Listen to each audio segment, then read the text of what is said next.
Bienvenue à tous. Je vais demander à nos intervenants d'allumer leur vidéo alors que nous commençons cette session. Merci de nous avoir rejoints pendant cette session qui s'intitule « Les jeunes agriculteurs et les transformations des systèmes alimentaires, lutte et opportunités vers une réponse mondiale de la jeunesse ». Je m'appelle Tyler Short et je serai le modérateur de la discussion aujourd'hui. Je viens du Kentucky, au sein des soi-disant États-Unis. J'ai un master en anthropologie culturelle et je travaille dans l'activisme lié à la souveraineté alimentaire depuis 2015. Au début de la pandémie de la COVID-19, j'ai commencé à travailler à plein temps sur une exploitation agricole familiale qui produit des légumes, de la viande et des fleurs pour des marchés locaux. Et j'ai également un accès direct à la terre sur cette ferme pour ma propre production vivrière. Je fais partie du comité directeur des défendeurs des fermes familiales et je travaille également au sein du mouvement paysan international, la Via Campesina. En plus de cela, je suis un représentant de la Via Campesina au sein du Comité pour le mécanisme Société civile et peuples autochtones, le CSIPM, qui forme donc partie autonome et intégrante du Comité des Nations Unies sur la sécurité alimentaire mondiale, le CFS. Donc, nous allons donc avoir une session de présentation de la part de nos intervenants qui sont donc des activistes, de jeunes activistes venant des 4 défis en premier et nous allons ensuite lui passer la parole. Bonjour à tous, c'est un plaisir d'être ici. Je m'appelle Jessie McInnes. J'utilise les pronoms elle. Je vous parle du Canada, donc une région dans l'est du Canada. Je suis une agricultrice à petite échelle. Je fais pousser des légumes et des fleurs avec ma sœur sur notre petite exploitation agricole. Et nous vendons nos produits sur les marchés locaux. Et j'ai participé à l'Union nationale des agriculteurs canadiens depuis plusieurs années, une organisation qui est donc cofondateur de la Via Campesina. Je fais également partie du collectif pour les agriculteurs et je vise maintenant à participer à l'éducation, notamment en ce qui concerne la Déclaration des Nations Unies sur les droits des paysans. Je fais également partie du groupe régional pour l'articulation de la jeunesse de la Via Campesina. Je suis dans ma deuxième année de mon mandat donc de présidente jeunesse de l'Association nationale des agriculteurs au Canada. Et mon rôle en tant que donc directrice jeunesse, c'est vraiment ce qui m'a attirée vers la Via Campesina et ainsi que le groupe d'articulation pour les populations autochtones, ce qui m'a permis de rencontrer une grande partie des camarades qui nous rejoignent aujourd'hui. Merci beaucoup. Islanda, est-ce que vous pourriez vous présenter rapidement?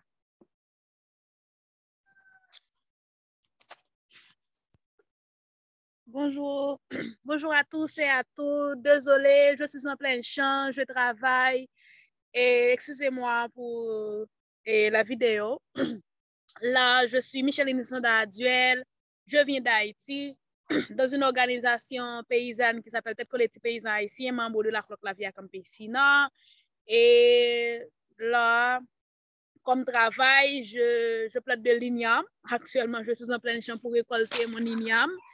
Et en fait, je représente les jeunes de la Via Campesina pour les régions, pour le continent Amérique.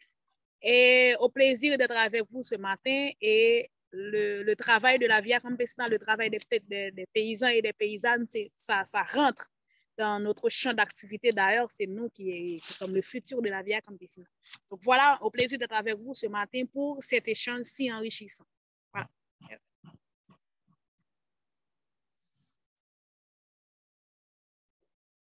Merci Islanda.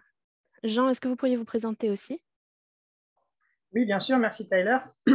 Bonjour à toutes et à tous, je m'appelle Jean Thévenot, je suis paysan dans le Pays Basque, dans le sud-ouest de la France, enfin, le Pays Basque une région, on va dire, semi-autonome d'Europe. Je suis producteur de plants maraîchers bio, donc je produis des plants de légumes à destination de maraîchers professionnels ou de jardiniers qui font leur jardin chez eux. Voilà, j'ai décidé de devenir un producteur de plants parce que pour moi, c'est un premier pas vers la souveraineté alimentaire des citoyens et des gens qui font partie du monde rural de mon pays. Donc l'idée, c'est de leur fournir des plants pour leur permettre eux-mêmes de produire une partie, en tout cas, de leur alimentation. En dehors de ça, je fais partie donc, de la Confédération paysanne, qui est le syndicat français membre de la Via Campesina au niveau français. Je fais partie de l'articulation jeunesse au niveau de la Via Campesina Europe, de la coordination européenne de Via Campesina, et au niveau de la coordination des jeunes de la Via Campesina internationale. Voilà, dans ces différentes articulations, on mène un certain nombre de travaux, à la fois de relais et de réflexion sur les campagnes que peut mener la Via Campesina en général, mais aussi sur des campagnes plus spécifiques, sur des enjeux plus liés aux jeunes paysans que nous sommes. Donc voilà, des questions d'accès aux fonciers ou aux ressources productives, des questions d'installation, de renouvellement générationnel, etc. Voilà, et puis on travaille aussi, enfin, personnellement, un peu comme Jessie, je travaille pas mal sur la question de l'INDROP, la Déclaration universelle des droits des paysans, qui est une grande victoire de la Via Campesina ces dernières années, que l'on essaye actuellement de mettre en avant et de rendre un peu plus contraignant au niveau international. Voilà, et je suis très, très heureux d'être ici avec vous aujourd'hui pour cette session qui, je l'espère, va être très, très enrichissante.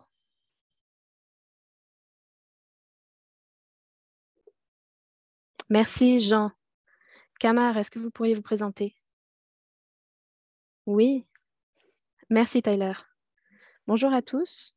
Je m'appelle Kamar Abbas et je vous rejoins depuis le Pakistan.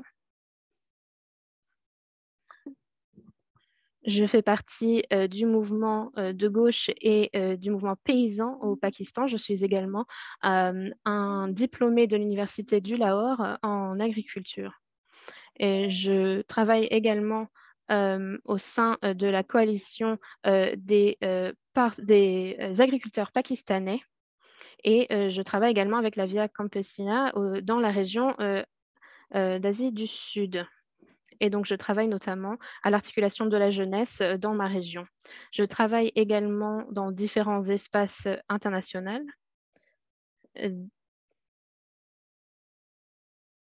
Et le comité international sur la souveraineté alimentaire. Merci beaucoup.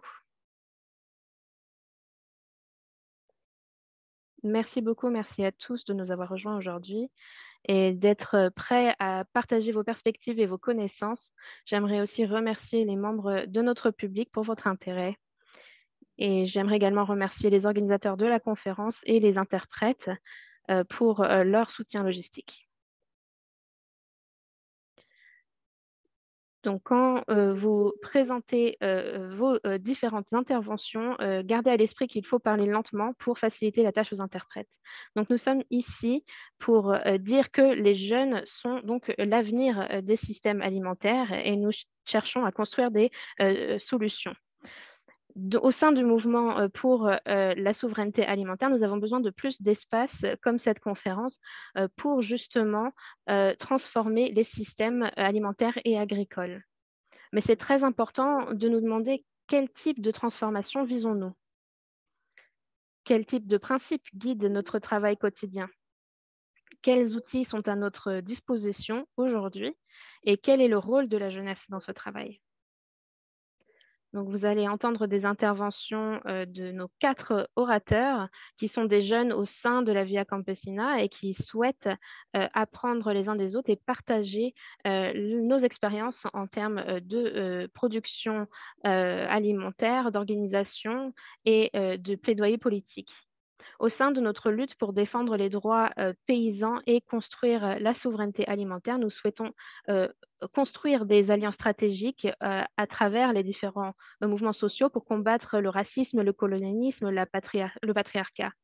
Nous souhaitons construire un pouvoir populaire pour la justice climatique et pour la protection des droits des travailleurs, des migrants, des peuples autochtones, des femmes et des droits qui historiquement ont subi une discrimination basée sur leur identité sexuelle ou genrée. Donc, les dialogues publics comme cette conférence sont des espaces cruciaux qui nous permettent de continuer à éveiller les consciences, à nous connecter avec des alliés et à massifier le mouvement pour la souveraineté alimentaire. La Via Campesina a été fondée il y a 30 ans et nous avons 182 organisations membres dans 81 pays qui représentent donc plus de 200 millions de paysans et travailleurs. Des questions centrales qui ont mené à la formation du mouvement pour la souveraineté alimentaire au niveau national restent très pertinents aujourd'hui, et notamment la dette externe, le commerce international et la protection de l'environnement. L'agroécologie, l'égalité de genre, le droit des femmes et la réforme agraire forment une partie centrale de notre travail. La jeunesse, au sein de la Via Campesina, lutte pour ces questions au sein de mobilisations de masse, des campagnes de communication et des processus d'éducation politique. Nous faisons également progresser les revendications de nos mouvements au sein de négociations politiques et des efforts de plaidoyer dans différents espaces des Nations Unies. Nous avons déclaré que la souveraineté alimentaire est le droit des peuples à définir leur propre système agricole et alimentaire.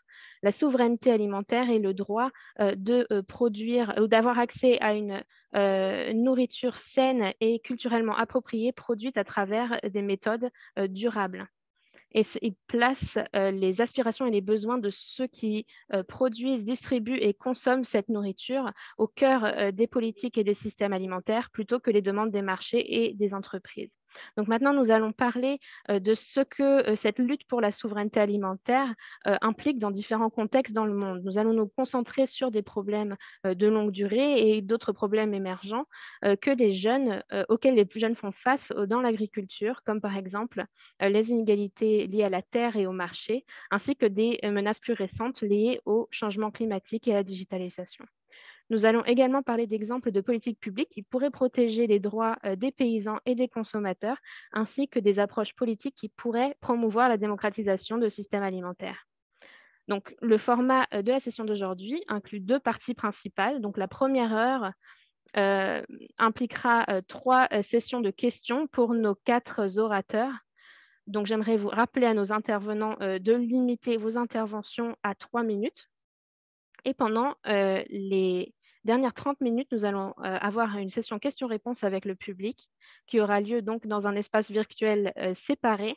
Et les organisateurs de la conférence vont poster un lien Zoom pour permettre aux membres du public de rejoindre cette session questions-réponses. Et donc, tout au long de la session, nous vous encourageons à déposer vos questions et, si cela est pertinent, de donc dire à quel intervenant vous souhaitez adresser votre question. Donc, Islanda, nous commençons avec vous. Nous souhaitons en fait vous entendre parler de la situation économique et politique actuelle en Haïti. Est-ce que vous pourriez identifier les impacts principaux de la crise sur les paysans et les travailleurs, et notamment sur les jeunes? C'est à vous la parole, Islanda. Merci.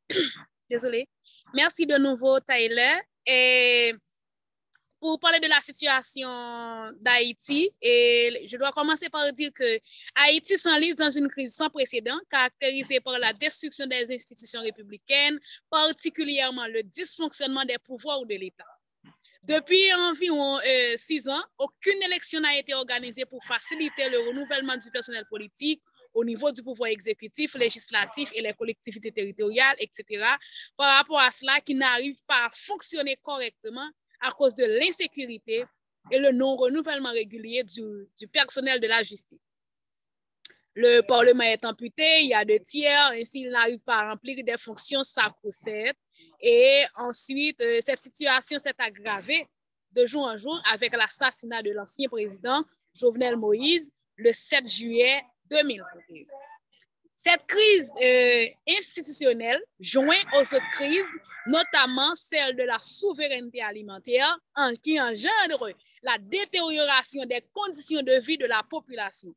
Il y a l'accaparement des terres qui continue par le gouvernement au profit des bourgeois locaux et pour planter du stevia, pour faire du Coca-Cola, et soit aussi avec l'accaparement des terres pour faire des exploitations minières, là où on commence par donner des permis d'exploitation, on commence par donner des permis de prospection. Donc là, les paysans et les paysannes en Haïti sont en train aussi de vivre et un phénomène de la mesure où il y a le gouvernement qui donne la terre mère de ces paysans-là pour faire des zones franches industrielles, pour faire des zones franches et ensuite, afin que ces petits paysans et ces petites paysannes-là deviennent des ouvriers agricoles et des ouvrières agricoles dans leur terre mère. Voilà à ce que les petits paysans en Haïti sont en train de confronter à un gouvernement illégitime, un gouvernement illégal qui ne fait rien qui ne fait rien qu'envenimer la situation en général. Et face à cette détérioration du climat sécuritaire du pays, la population reçoit avec indignation dernièrement et colère la décevante décision du Premier ministre de facto, le Premier ministre actuel illégitime, qui est nommé par un tweet de l'ambassade d'Haïti l'année dernière, en juillet dernier, et pour solliciter à l'instant l'intervention militaire et étrangère pour faire face à la crise humanitaire. Au terme de cet arrêté, publié par le journal officiel de la République d'Haïti, le Moniteur, l'occupation militaire étrangère est appelée à favoriser et au rétablissement pour permettre de lutter contre le choléra, de distribuer des carburants et de l'eau potable, de faire fonctionner les hôpitaux, de créer le redémarrage des activités économiques. Or, ce qui est faux, c'est qu'en réalité, ce qu'ils veulent faire, c'est de profiter politiquement du chaos que eux-mêmes, le corps groupe, l'ambassade du Canada, l'ambassade des États-Unis, l'ambassade de France, eux-mêmes ont créé le chaos dans ce pays et maintenant ils disent qu'ils voulaient une occupation militaire en Haïti. Et ce qui est contraire à la constitution haïtienne de 29 mars 1789. Dites-nous plus tard que face à cette crise environnementale qui menace l'humanité, la souveraineté aussi est menacée en Haïti. Non seulement la souveraineté alimentaire, mais la souveraineté comme peuple autonome et indépendant qui a pris la révolution haïtienne et le 1er janvier 1804. Et ce 1er janvier-là, on venait de fêter nos 219 ans de la révolution haïtienne. Donc voilà. Et il était important de faire ce petit rallye-là pour dire que comment la situation en Venise. Et dernièrement, il y a la première dame qui s'appelle Madame Lalim, qui a dit clairement que c'est cette dame, la première secrétaire, qui a fédéré les gangs armés dans ce pays pour semer la troublaille, pour semer la terreur en Haïti. Donc, c'est un pays paisible, mais avec la présence de corps groupe, le corps groupe qui constitue l'ambassade de Canada, l'ambassade de France et des États-Unis, et la représentante du secrétaire général des Nations Unies qui s'appelle Madame Lalim, il y a également qui fait partie aussi du corps groupe. C'est elle qui a fédéré les gangs armés et elle a dit ça clairement dans une note publiée pour envoyer à Nations Unies. Donc voilà, et c'est ce que je peux dire en gros de la situation du pays, que eux-mêmes, ils ont créé le chaos en Haïti à présent. Yes.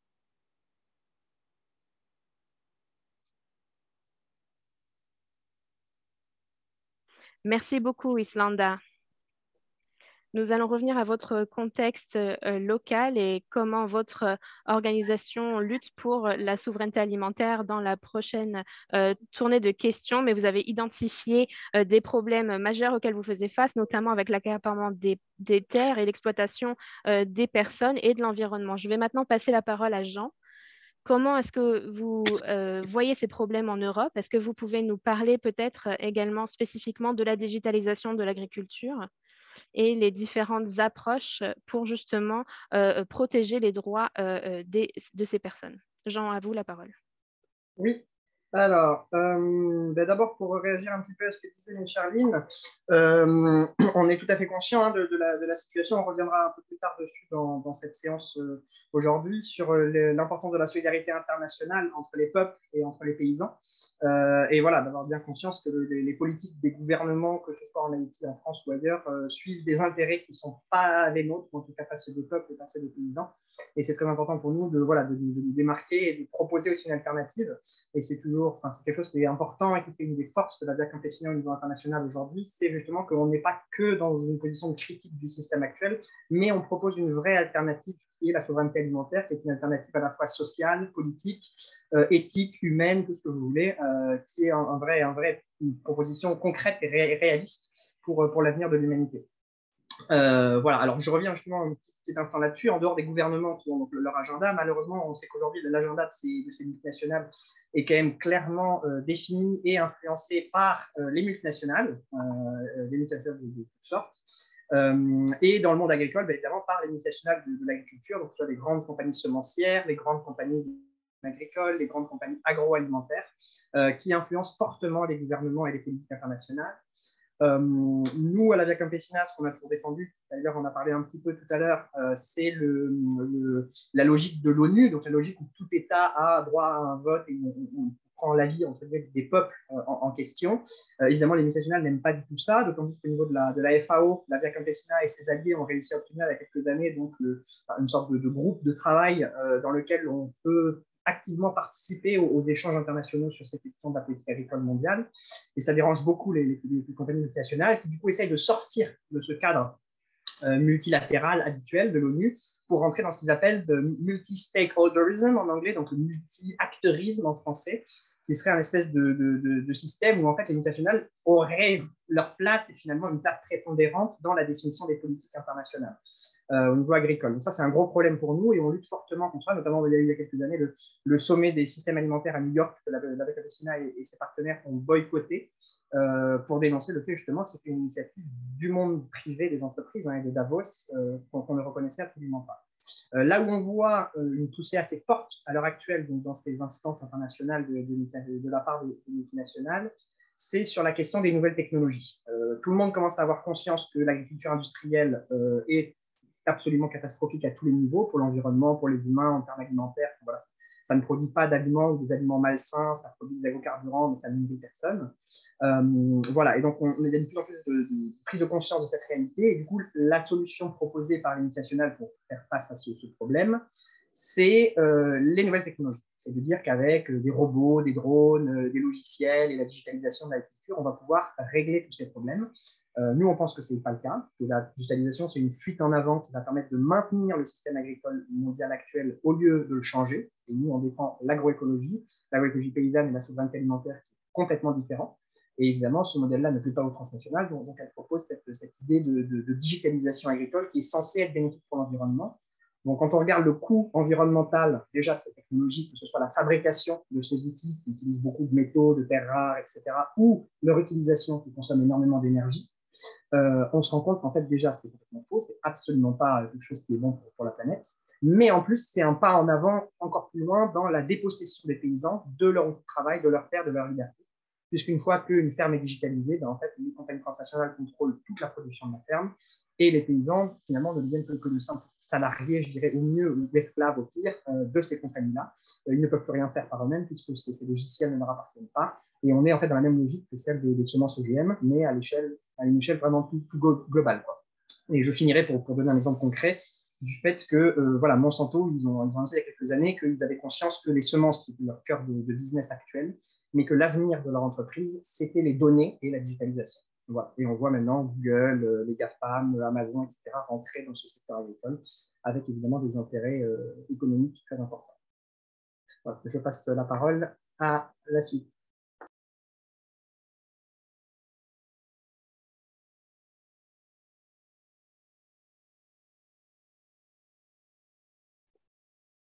Merci Jean.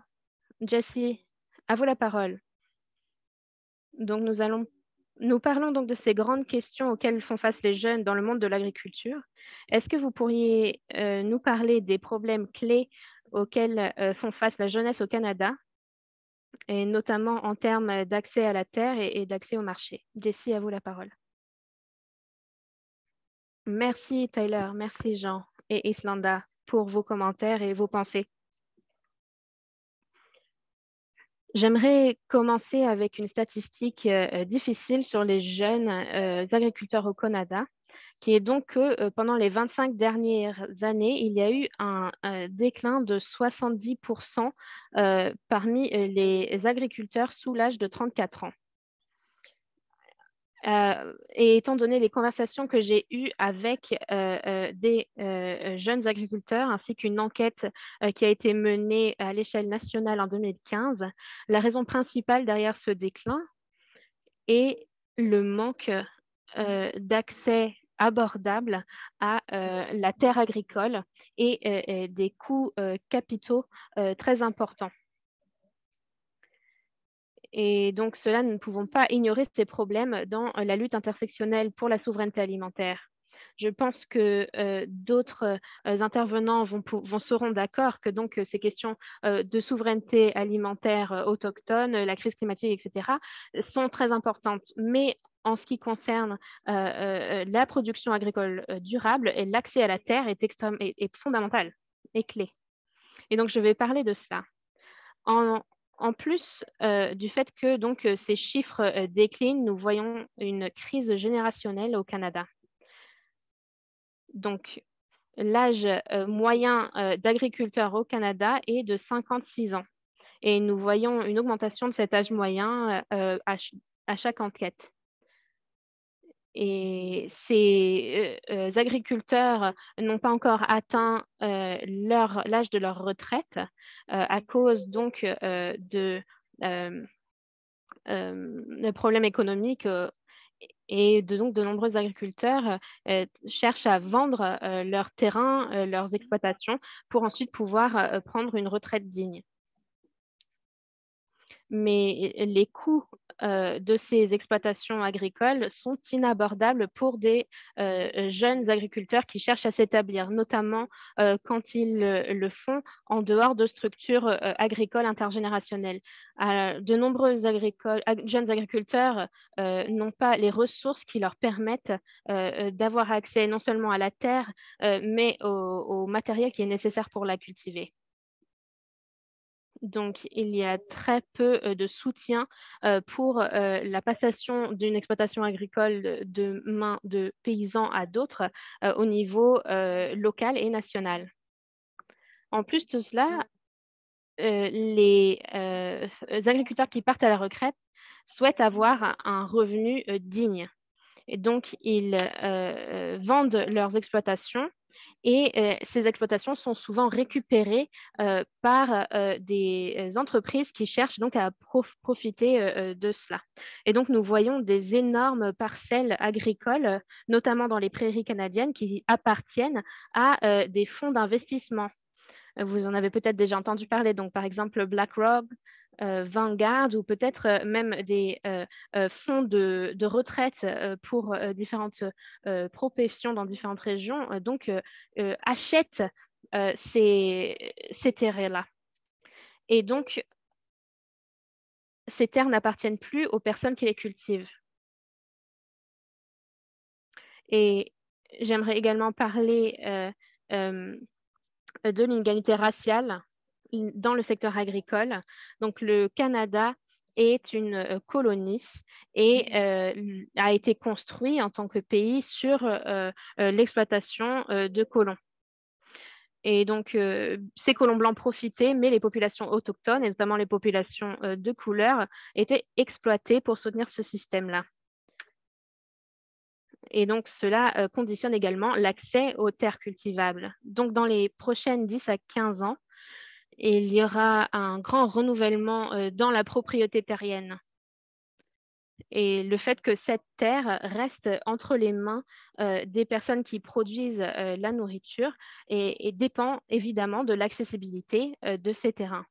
Et c'est quelque chose auquel nous travaillons au sein de l'Union nationale, du syndicat national.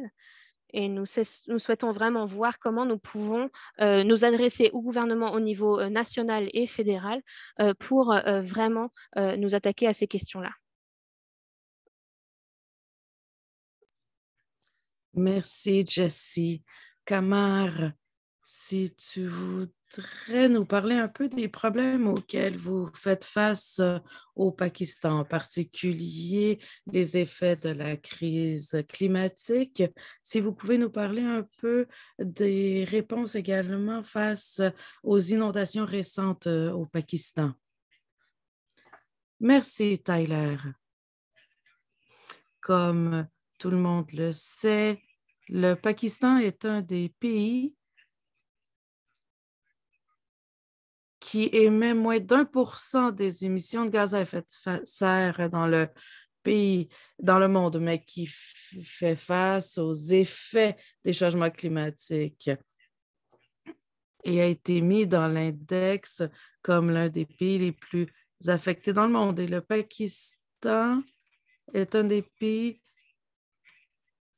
qui fait face à un très haut risque à cause du climat en Asie du Sud-Est. Et l'Asie du Sud-Est est une des régions les plus affectées.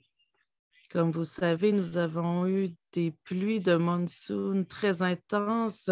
Cette année, nous avons brisé tous les records des derniers 30 ans et ceci a créé d'importantes inondations qui ont affecté entre 30 et 40 millions de personnes. Et ceci a affecté les terres agricoles et toutes nos infrastructures. Les communautés rurales représentent 80% des modes de subsistance du pays et nous avons été très affectés par ces inondations. Un estimé du gouvernement dit que 1,5 million d'hectares agricoles ont été affectés par ces inondations. Les plus affectés ont été le riz et le coton. Et près de la moitié de la production de coton du pays a été décimée parce que les provinces productrices de coton étaient particulièrement affectées. Et toutes les régions agricoles sont inondées. Ceci est vraiment une catastrophe pour les petits agriculteurs et les paysans du pays. C'est une crise humanitaire intense cette année. Près de 2000 personnes sont décédées à cause de ces inondations, incluant plusieurs enfants, et près de 20 000 personnes ont été blessées.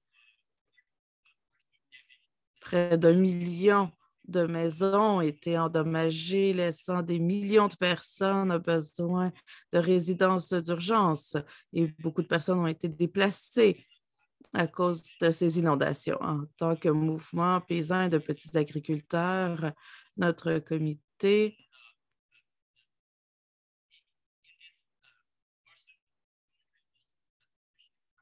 participe à trouver des solutions et à aider les petites entreprises agricoles et les agriculteurs de différentes façons.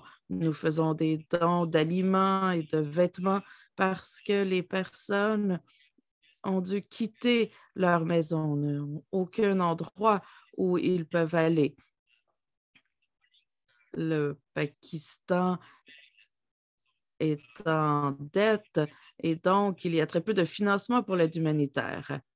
Nous devons faire face à ces enjeux et l'enjeu le plus important sont les thèmes de justice climatique. Le Pakistan est très endetté à cause de l'impérialisme et des politiques internationales comme du Fonds monétaire international, etc. Le Pakistan fait face à une réelle crise. Merci beaucoup, Kamar, et merci à vous tous pour vos commentaires durant cette première ronde. nous voyons qu'il y a des enjeux communs auxquels nous faisons face en ce qui a trait au manque de démocratie dans le système alimentaire et les changements climatiques, mais il y a ensuite des enjeux particuliers dans nos différents contextes nationaux. Alors, pour continuer la conversation, maintenant, en faisant face à ces enjeux gigantesques, quelles sont les solutions que l'on crée pour arriver à la souveraineté alimentaire et la justice climatique? Je vais donner la parole à Jean et ensuite Islanda. Jean, si vous pouvez nous parler un peu de la numérisation et des politiques qui pourraient protéger les droits des paysans face au système. Yes, sure. So that will link a little. Excusez-moi, il faut que je parle en français et que je me mette en français. Je disais oui, du coup, ça va faire le lien en fait, que je disais tout à l'heure. Donc, je vais parler un peu plus de l'aspect des technologies, mais d'une manière générale, on observe que les compagnies multinationales, depuis très longtemps, mais en particulier depuis une vingtaine d'années, je dirais, ont eu une volonté forte d'entrer dans le secteur agricole pour des raisons inhérentes au capitalisme. Le capitalisme a toujours besoin de nouveaux marchés.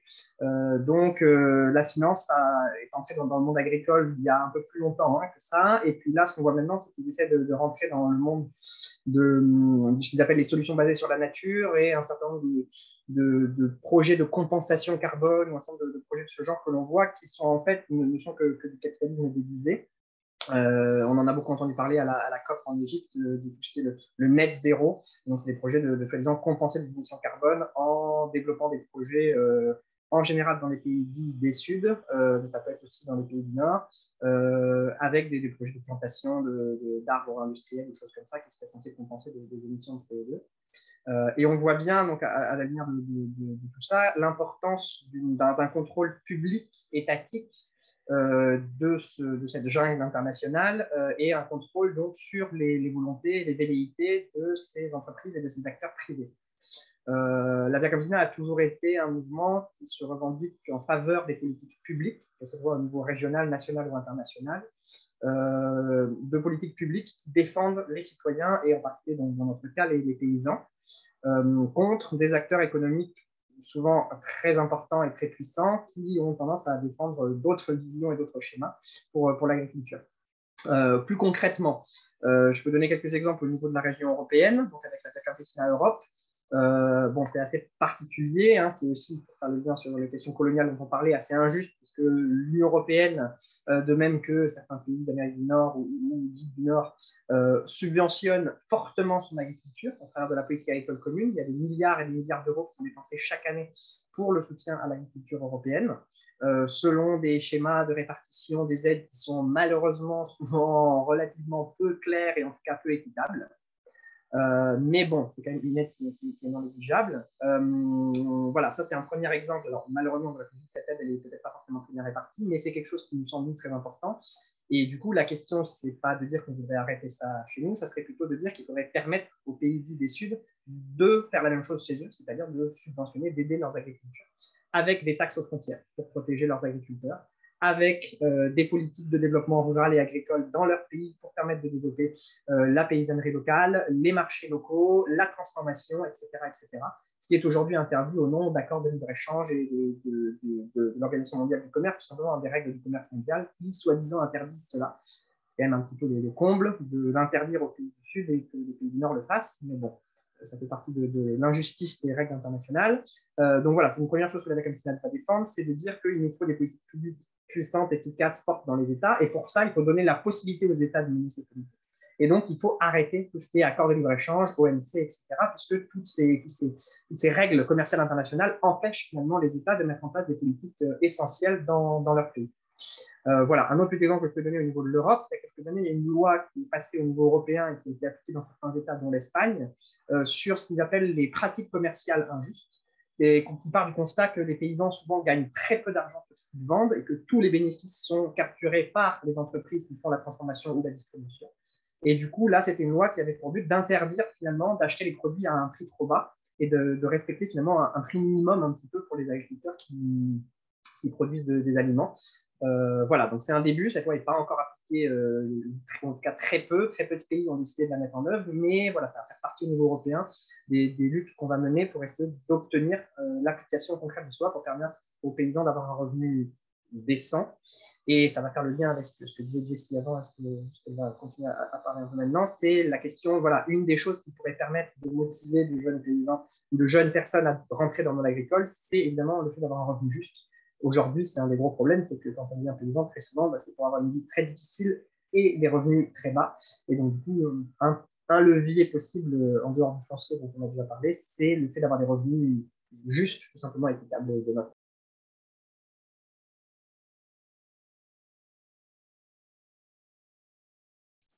Merci beaucoup, Jean, d'avoir mentionné le besoin d'un contrôle démocratique des processus et les problèmes des inégalités mondiales. Les gouvernements du Nord qui peuvent subventionner leurs agriculteurs et atteindre une autonomie agricole. Alors, vous avez vraiment souligné l'importance d'arrêter de bloquer les accords de libre-échange, le besoin également de prix justes et de revenus viables pour les agriculteurs. Alors, nous allons maintenant passer la parole à Islanda. Si vous pouvez nous parler un peu de ces enjeux au niveau local, comment en est la lutte en Haïti pour la souveraineté alimentaire, qui est une lutte contre le néolibéralisme et le néocolonialisme, n'est-ce pas? Islanda, allez-y. Merci Tyler, merci Dion pour cet ajout. Moi, je ne vais que compléter. En fait, il faut dire que face aux crises environnementales qui menacent l'humanité, la souveraineté alimentaire devient plus essentielle que jamais. Et aujourd'hui, comme vous le savez, des menaces existentielles pèsent sur l'humanité, la crise climatique, la perte de biodiversité, la destruction des sols, la pollution de l'eau et de l'air menacent tous les écosystèmes dont la survie des êtres humains, plus particulièrement à chaque pays, ce degré leur affecte beaucoup plus. Par exemple, le cas de chez nous en Haïti où je parle, c'est que ces crises environnementales-là sont de plus en plus intimement liées au modèle du développement capitaliste industriel, au modèle du développement de l'extractivisme et impérialisme érigé depuis vers le début du 19e siècle, qui est d'ailleurs, ça s'inscrit dans leur projet global pour les paysans et les paysannes du monde entier.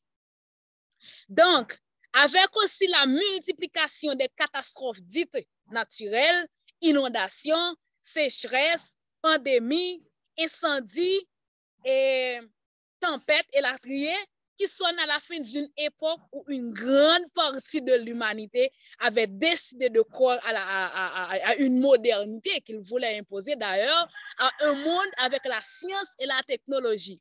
Et c'est ce qui nous entrave, c'est dont il parle, de la science et de la technologie. Bien sûr, nous ne sommes pas sans savoir qu'on ne peut pas ignorer la technologie et la science d'ailleurs. Pour nous, et ça a un grand apport pour les paysans, mais cela doit se faire de façon digne et équitable qui n'affecte pas la terre-mère de nos paysans.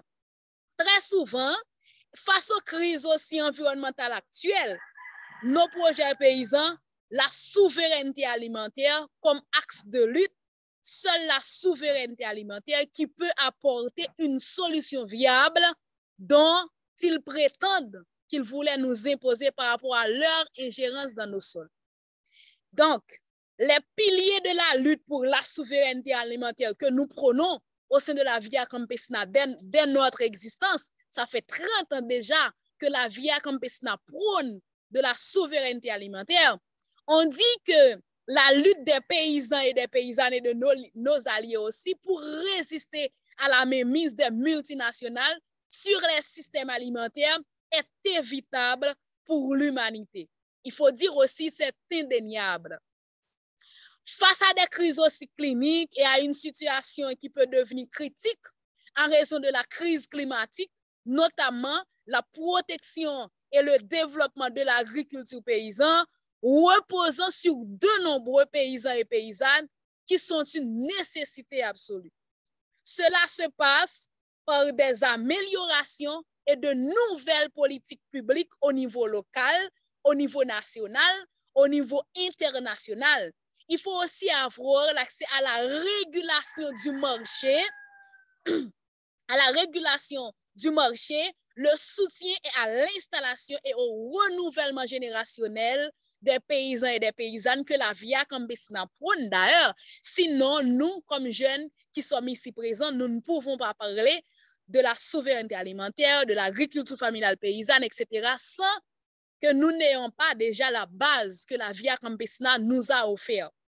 Et nous parlons aussi pour stopper ces dérives-là et pour la promotion de la souveraineté alimentaire face à l'ingérence du capital. Il y a aussi des services publics au milieu rural qui devraient être faits de façon digne et équitable pour une vie digne, et aussi les réformes agraires intégrales et la défense de l'usage communautaire face à l'accaparement des terres que chaque jour que nous discutons là-dessus. Il faut également mettre en place de nouveaux cadres au niveau international afin de sortir de l'impérialisme rampant, de l'impérialisme sauvage qui nous entrave, et aussi pour sortir du néolibéralisme et de garantir le droit des peuples à l'alimentation et le droit des paysans et des paysannes, pour que nous, jeunes de la Via Campesina, pour que nous, jeunes paysans du monde entier, nous ayons une vie meilleure pour la survie de cette planète, pour la survie de l'humanité. Seule la souveraineté alimentaire nous libère.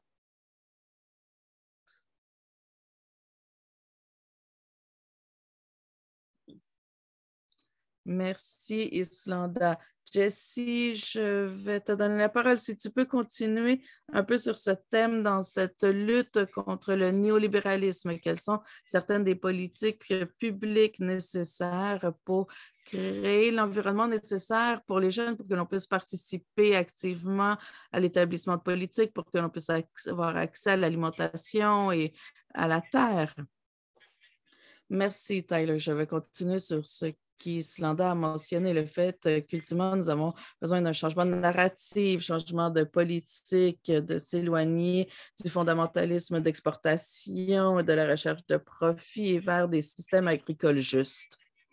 Nous devons trouver des stratégies dynamiques de plaidoyer pour ramener le soutien du public vers les jeunes agriculteurs et paysans qui en ce moment doivent faire affaire avec les accords internationaux. Et ça semble un objectif difficile, mais il y a quand même des objectifs possibles et on peut arriver à que l'on soit écouté. Je vais me concentrer sur l'accès à la terre.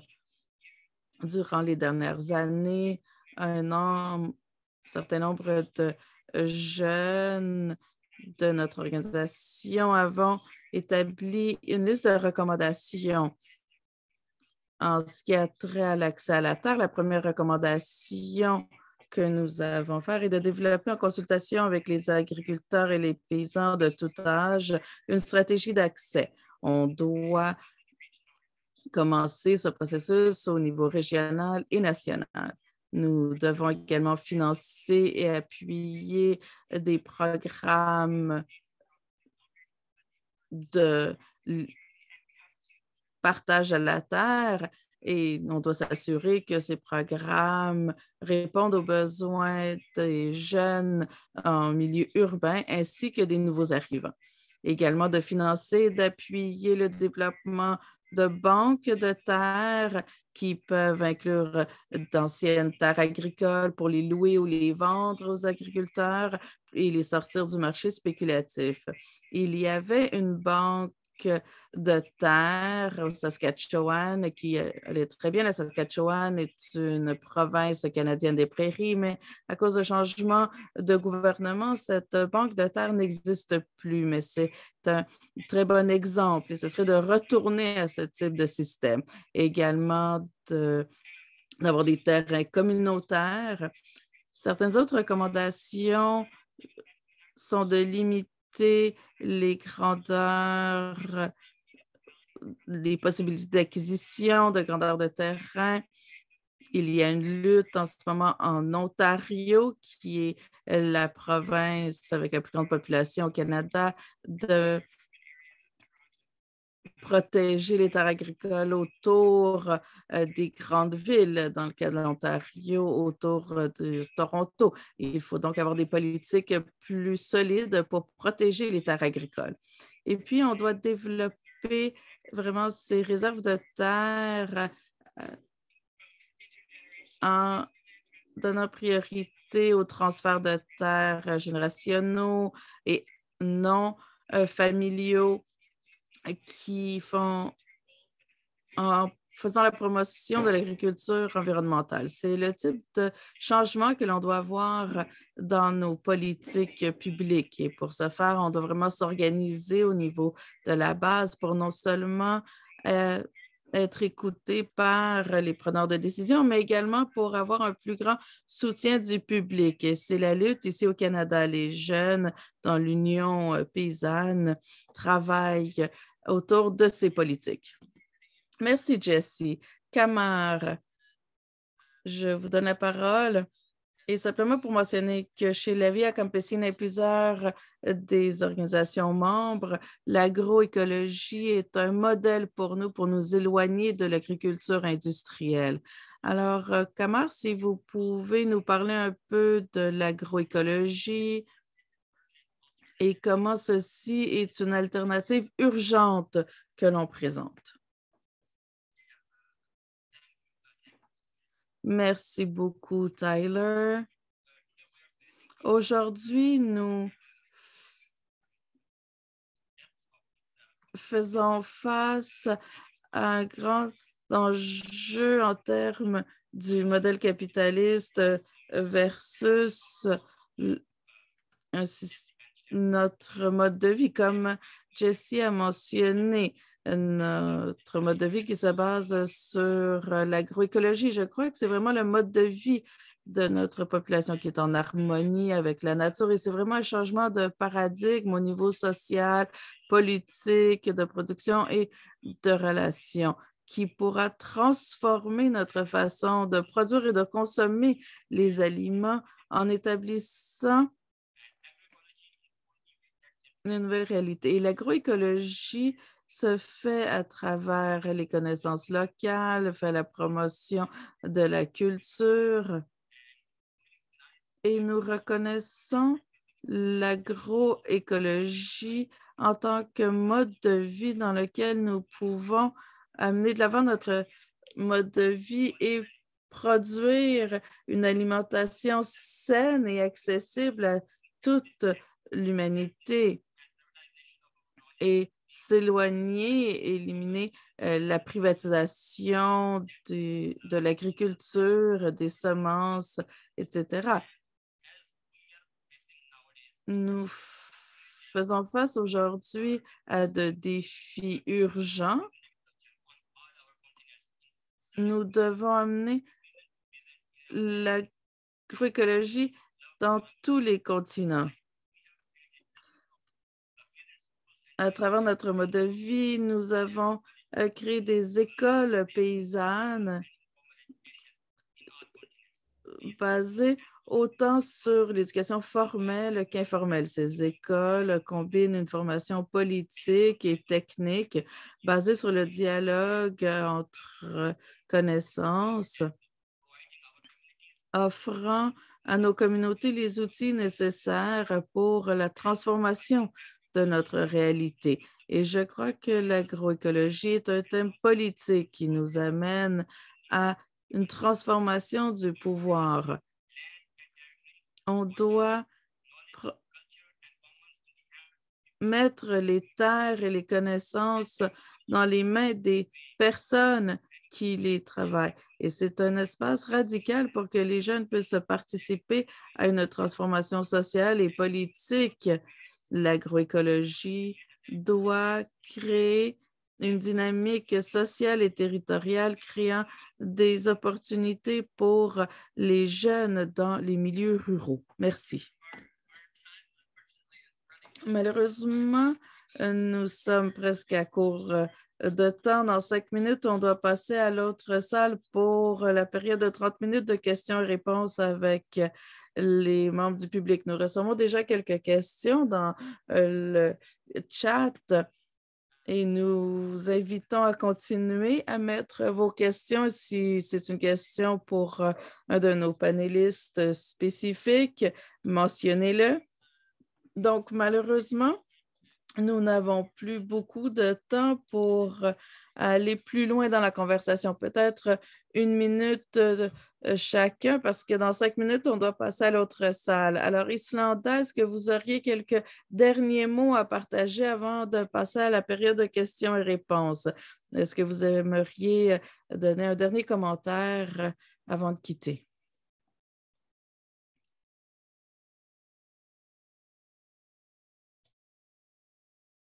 Vous êtes en sourdine, Islanda. Désolée. Et avant de vous quitter, bon, un petit peu, et je voulais dire que dans ce contexte actuel où nous vivons, et nous, les jeunes de la Via Campesina, par rapport à ce patrimoine, disons, qu'est la Via Campesina, et nous efforçons à ce que nous continuions pour dénoncer les menaces croissantes de l'expansion de l'agrobusiness et au détriment de l'agriculture autochtone et paysanne et à travers son impact sur la production alimentaire, les territoires et les ressources naturelles. Je ne vais pas finir pour dire que par rapport à la déclaration des droits des paysans que nous a légué la Via Campesina après avoir mené 17 années de lutte au sein des Nations Unies pour nous laisser ce document qu'est la déclaration des droits des paysans et des paysannes du monde entier. Non seulement les paysans, mais aussi les personnes qui vivent dans les milieux ruraux. Il faut dire que nous avons cette grande responsabilité de continuer à lutter, de continuer à faire des plaidoyers internationaux pour que un jour les paysans et les paysannes du monde entier aient un aller mieux, luttent pour un bien-être collectif afin de stopper les dérives et que pose les systèmes néolibéraux, le capitalisme galopant, etc., etc. Merci à tout un chacun. Et j'étais vraiment contente d'être avec vous. Et ensemble, nous allons continuer pour poursuivre le projet global du système en place. Merci.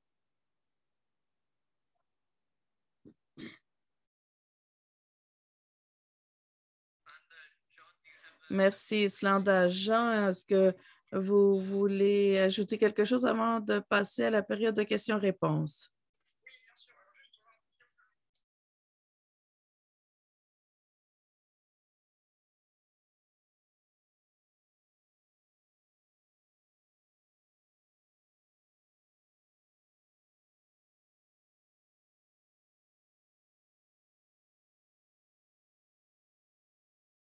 Oui, ça fonctionne.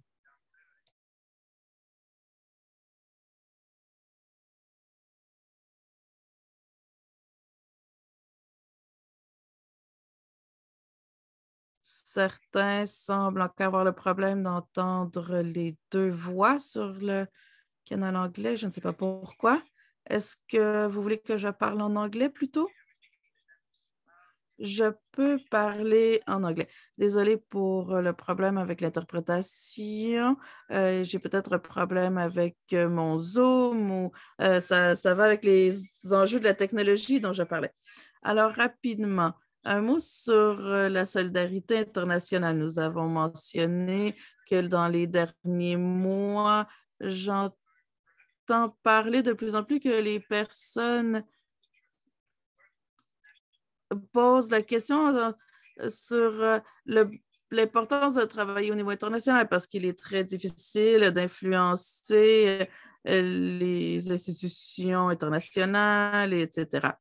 Mais parce que les entreprises multinationales utilisent ces institutions pour amener de l'avant leur politique, il est important de présenter une contre-narrative et d'autres solutions alternatives pour le futur de la planète.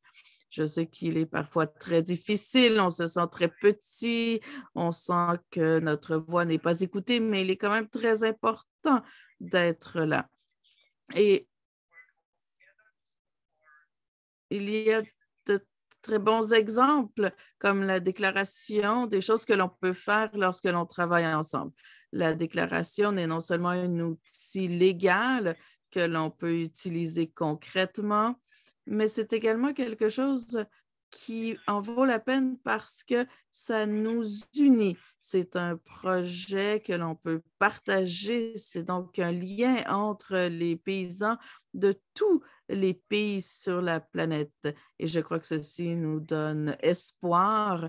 Et je crois que parfois, on doit travailler davantage ensemble sur ces alternatives que l'on a à offrir.